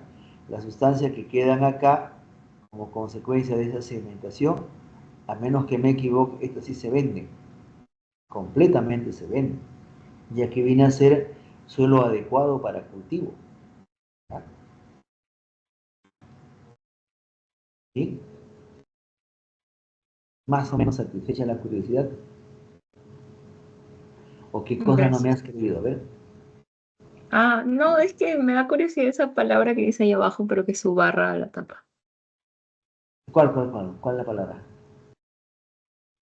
No sé Lo cuál que es la es. palabra, pues, no la puedo ver. Ah, ya. Ah, ya. Ah, otra vez. Dice los cuales precipitan por gravedad. O sea, se van al fondo. Se asientan, es la otra forma de decirlo. ¿Ya? Gracias. Ya. Muy bien, entonces empezamos con las preguntas de esta semana, ¿no? Y vamos con la primera. La primera es recontra súper sencilla para ustedes, ¿no? Por favor, un poco más al toque, ni siquiera leen el enunciado y ya saben la clave, ¿no? Dice: en la actualidad el estudio de la naturaleza y su preservación es un tema de interés público. El grado de sensibilización respecto a la degradación del ambiente ha sido aumentando. El grado de sensibilización probablemente, ¿no? Pobrecito el ambiente, pobrecito el pescadito, pobrecito, pero hacen algo, la respuesta es nada, ¿ya? Entonces, no vengan con cuentos. Bueno, al respecto dice: selecciona la alternativa con la relación correcta, ¿no? Contaminación ambiental, componente biológico, ecología, factores físico-químicos y las relaciones componente vivo, en fin, etcétera, le dan como respuesta la letra A de amiga, ¿no? ¿No?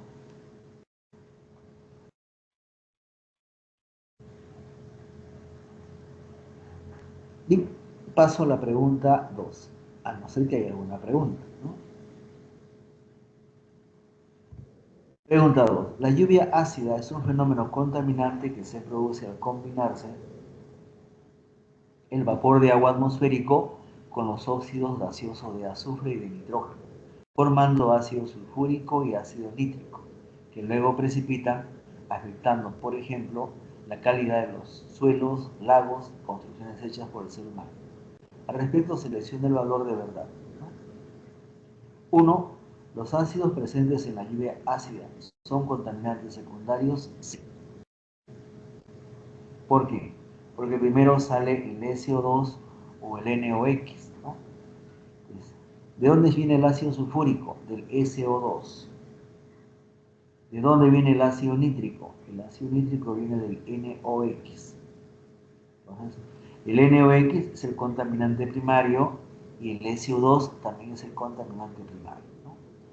La segunda dice: a una fuente del SO2 en la naturaleza son las erupciones volcánicas. Sí, es una de las tantas fuentes, ¿no? En la naturaleza, ¿ya?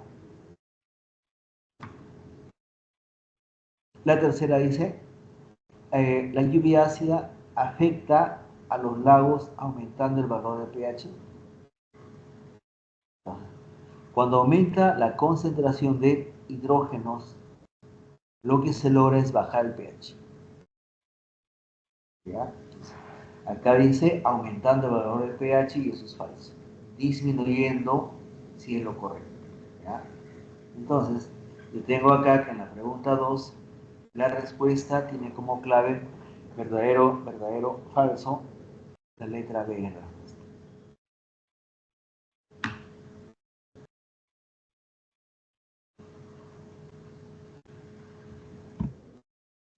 Pregunta 3. Smog fotoquímico, ¿no? La palabra smog significa neblina más humo, neblumo, ¿ya? Smog fotoquímico es sinónimo a neblina con humo o neblina más humo. Conocido también como smog oxidante, ocurre cuando los óxidos de nitrógeno y otros provenientes de los motores de combustión reaccionan con los componentes del aire por acción de la radiación solar, produciendo sustancias corrosivas. Al respecto, la fuente principal de smog fotoquímico, ¿listo? 1. ¿Será la actividad doméstica la fuente principal de smog fotoquímico? Y la respuesta es no. O sea, cuando la gente cocina, no contamina mucho, pero al menos contamina, pero no con smog, ¿no? La sustancia proveniente de los motores, eso sí es verdadero. Recontra, recontra verdadero. Los desechos de las industrias textiles, como los tintes y colorantes, no. ¿Por qué? Porque los tintes son sólidos, los colorantes son sólidos, y en el smog tienen que haber gases. Acá tienen que haber gases. Esto es falso. La 3, la tostación de minerales metálicos en la metalurgia tampoco. Porque la tostación me da SO2 y el smog fotoquímico depende del NOx. La última, los pesticidas organoclorados utilizados en la agricultura, no. Obviamente, los pesticidas son sólidos.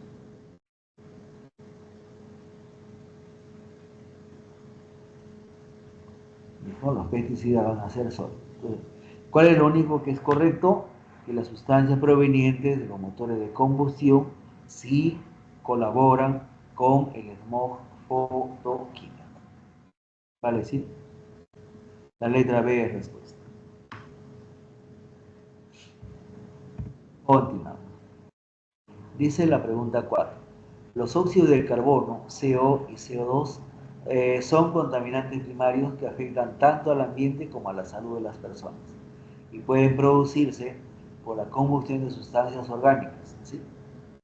Cualquier material orgánico, absolutamente cualquiera, va a producir CO o CO2 o ambos si hay oxígeno en cantidad insuficiente o en cantidad suficiente. ¿El CO2 es un gas de efecto invernadero? Sí. El CO2 está ligado al efecto invernadero. ¿El CO interfiere con el intercambio de oxígeno de la sangre? Sí. Se forma la carboximoglobina. ¿Ya? Luego dice, ambos gases son tóxicos para el ser humano. Esto es falso. El que es tóxico es el CO. Él es tóxico. ¿Ya? El que es ligeramente, entre comillas, complicado, pero no llega al grado de tóxico, es el CO2. Pero ojo acá, el CO2 puede matar a un individuo, sí, lo puede matar, pero cuando hay grandes concentraciones, ¿ya? Cuando hay pequeñas concentraciones, a lo más, lo que le ocurre a la persona es se duerme, se queda dormido, ¿ya? Pero con el CO se queda dormido para siempre, ¿ya? Pregunta 5. La capa de ozono cumple una función protectora para los seres vivos, ya que filtra el paso de la radiación ultravioleta, disminuyendo la acción dañina de esta, ¿cierto? La radiación UV podría destruir al fitoplancton, que es la base de la cadena alimenticia marina, y en el ser humano un aumento de los casos de cáncer a la piel, ¿no? Al respecto, seleccione el valor de verdad de las siguientes proposiciones. ¿Sí? ¿Qué es lo que tenemos? Dice 1. Los clorofluorocarbonos CFC pueden dañar la capa de ozono. Bueno, les ha dicho que el término puede hace válida la mayoría de alternativas, ¿cierto? Puede. La segunda, la capa de ozono se sitúa en la alta atmósfera o estratosfera. Eso también es verdadero, ¿no? La capa de ozono está en la estratosfera. Y la última, el ozono se transforma en oxígeno monoatómico por acción de los CFC. Sí, el ozono se convierte en oxígeno monoatómico. Como dice ahí, por acción de los CFC. Es lo que vimos hace rato como parte del mecanismo, ¿no? Pregunta 5. El suelo es uno de los soportes sobre el cual ocurren fenómenos vitales que se desarrollan en el planeta. Es la parte más superficial de la litosfera y está constituido por partículas minerales, materia orgánica, aire y agua. Con respecto a la contaminación del suelo, selecciona el valor de verdad de las siguientes proposiciones, ¿no? 1. Todos los contaminantes del suelo, entre todos los contaminantes, si tienen metales pesados como el plomo, cadmio, mercurio, sí. Eso es cierto completamente, ¿ya? El suelo tiene estas sustancias que son altamente tóxicas al ser humano. 2, ¿los plaguicidas son benéficos para el suelo? No. Quizás sean benéficos para nosotros, ¿no? Al detener el crecimiento de las llamadas plagas, ¿no? Quizás. Pero finalmente no, ya que nosotros también somos seres vivos y algo en algo nos afecta, ya que eliminan organismos como los gusanos. Esto es falso. La 3 dice, la salinización es un proceso contaminante, ya que dificulta la absorción del agua por parte de las plantas. Sí. ¿Cuál es el problema de la salinización, ¿no? Es que el agua retiene, la sal retiene agua, entonces no permite que la planta absorba el agua, ¿ya? Eso es lo que hace la sal. La sal tiene, debido a su naturaleza, una gran afinidad por el agua, por lo tanto la va a retener. Pregunta 7. Profesor, un ratito la Sí, captura del anterior. ya, disculpe. Gracias. Ya. La pregunta 7 dice, la contaminación por bionutrientes se refiere a aquella que es producida por sustancias que contienen nitrógeno como el nitrato o amonio y fósforo como fosfato, EO4, las que generan la eutrofización en las aguas. Al respecto, marque la secuencia correcta de verdadero o falso de las siguientes proposiciones. 1. Los detergentes son contaminantes ya que en su composición presentan iones fosfato. Sí, desde ese punto de vista, si la presencia de fosfato es contaminante, entonces los detergentes son unos buenos contaminantes, ¿no? Los detergentes normalmente contienen lo que se llaman polifosfatos. Son aquellos que pueden sacar la mugre, ¿no? Y al mismo tiempo arrastrarla hacia el agua. Pregunta 2 romanos. Los bionutrientes incrementan el crecimiento de vegetación acuática, disminuyendo la cantidad de oxígeno disuelto.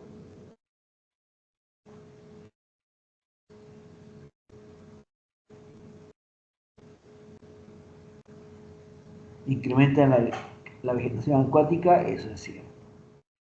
Y estos disminuyen el oxígeno disuelto, eso también es cierto.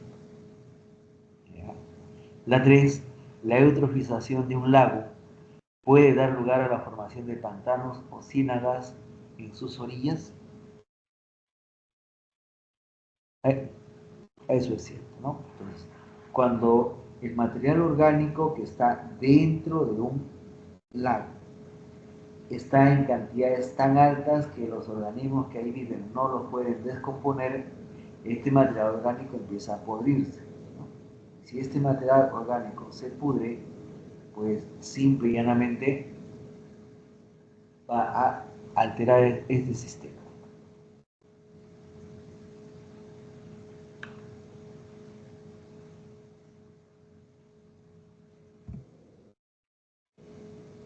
La última pregunta dice, la empresa Sedapal se encarga de la potabilización del agua en la ciudad de Lima, encargándose también de la distribución en toda la ciudad, ¿no? La red de tubería de Sedapal se rompe una tubería, son los empleados de Sedapal los que vienen a reparar, ¿no? El proceso de potabilización consta de una serie de etapas que hacen que el agua sea apta para consumo humano.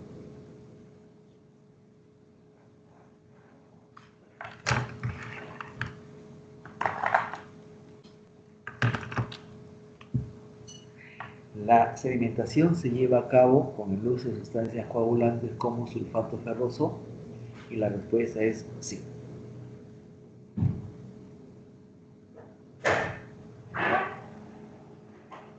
Un coagulante muy conocido es el sulfato ferroso, le decía, luego es el sulfato de aluminio.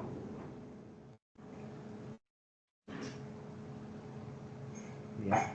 El sulfato de aluminio y el sulfato de aluminio y potasio. Ellos son coagulantes, pero así, por excelencia. Se venden comercialmente por tonelada. 2. La cloración tiene por finalidad eliminar los residuos de contaminación bacteriana. Sí. El cloro es una sustancia terriblemente oxidante. No hay célula que resista la acción del cloro y tampoco la acción del oxígeno. ¿Ya? Por eso que la gente utiliza lejía para desinfectar. En el proceso de potabilización hemos visto que también se utiliza la lejía, ¿no? La última es, la turbidez del agua se elimina mediante la sedimentación. No, eso es falso. La turbidez del agua no se elimina por sedimentación. La turbidez se elimina por coagulación. Mientras que arriba la sedimentación se lleva a cabo con el uso de sustancias químicas. No, con el uso de sustancias químicas se lleva a cabo la coagulación. Ojo acá, ¿no? La sedimentación se lleva a cabo cuando el coágulo cae. Pero ya para esto, para que sedimente, el coágulo ya se ha formado. El coágulo se forma con el coagulante. Bueno, ¿ya? ¿Y la turbidez cómo se elimina? La turbidez se elimina por decantación. No, la turbidez se elimina con los coagulantes. Entonces, el agua va a estar completamente opaca. Se le agregan los coagulantes para que estos a su vez coagulen, ¿no? ¿Ya? En la pregunta 8, la respuesta es la letra E. ¿Listo? Pues, sedimentación es el proceso en el cual decanta o cae por gravedad.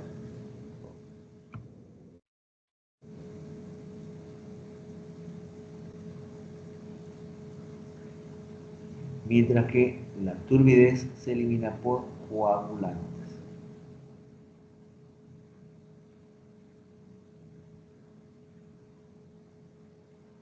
¿Ya?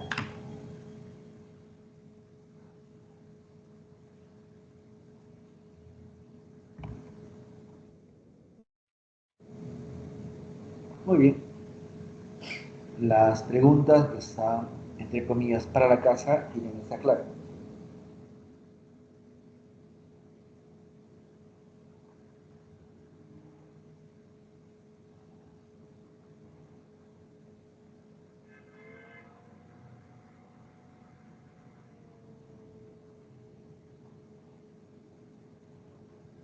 ¿No? Muy bien.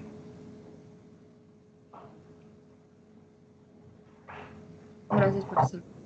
No sé si habrá algún comentario, pregunta, dudas, algo que aclarar.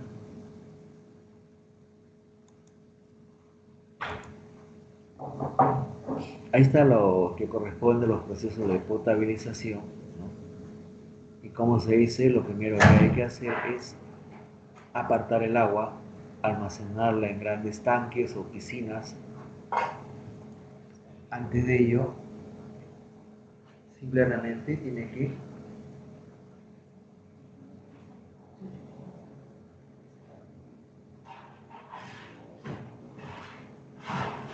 antes de empezar cualquier tratamiento hay que eliminar todo lo que es arena, arcilla, etcétera. Eso se hace acá. Echarle desinfectante, cloro. Cloro mata todo tipo de seres vivos, ¿no? Por si acaso. A nivel celular y a nivel ya de organismos es bastante lesivo, ¿no? Causa daño.